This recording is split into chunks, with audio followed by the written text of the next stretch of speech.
Baiklah, di sini aku akan memaparkan materi yang pertama, yaitu konsep teori produksi Islami. Secara umum, produksi didefinisikan sebagai kegiatan manusia untuk menghasilkan barang dan jasa yang dimanfaatkan oleh konsumen.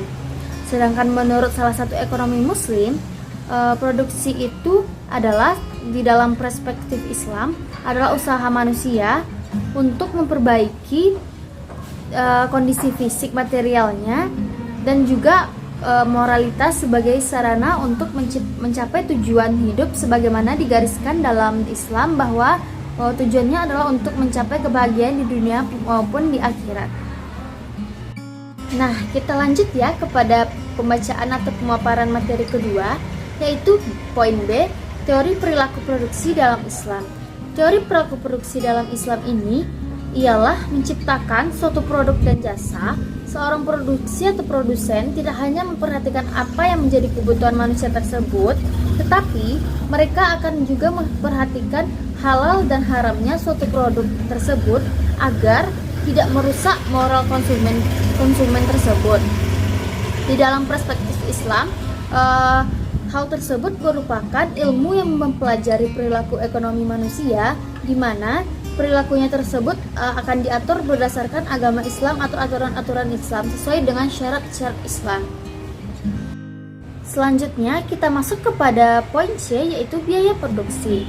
Pengertian dari biaya produksi ini adalah biaya yang harus dikeluarkan oleh pengusaha untuk mendapatkan hasil atau menghasilkan faktor-faktor produksi dan bahan-bahan mentah yang akan digunakan untuk menciptakan suatunya barang. Contohnya saja seperti gaji karyawan, pembelian tanah, bahan baku, dan lain sebagainya.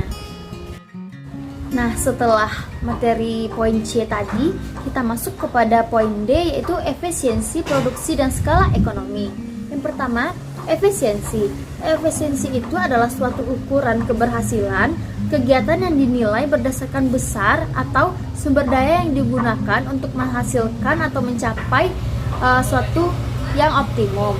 Dan sedangkan skala ekonomi merupakan fenomena turunnya biaya produksi per unit dari suatu perusahaan yang terjadi bersamaan dengan meningkatkan jumlah produk atau outputnya. Selanjutnya, yang terakhir kita masuk kepada poin E, yaitu perbandingan konsep produksi Islam dan konvensional. Manfaat produksi yang kita ketahui yaitu untuk produsen terbagi menjadi dua. Yang pertama, secara langsung maupun secara tidak langsung. Secara langsung adalah untuk mendapatkan sebuah laba dan maslahah, sedangkan secara tidak langsung untuk mendapatkan maslahah, yakni mendapatkan manfaat dan berkahnya saja.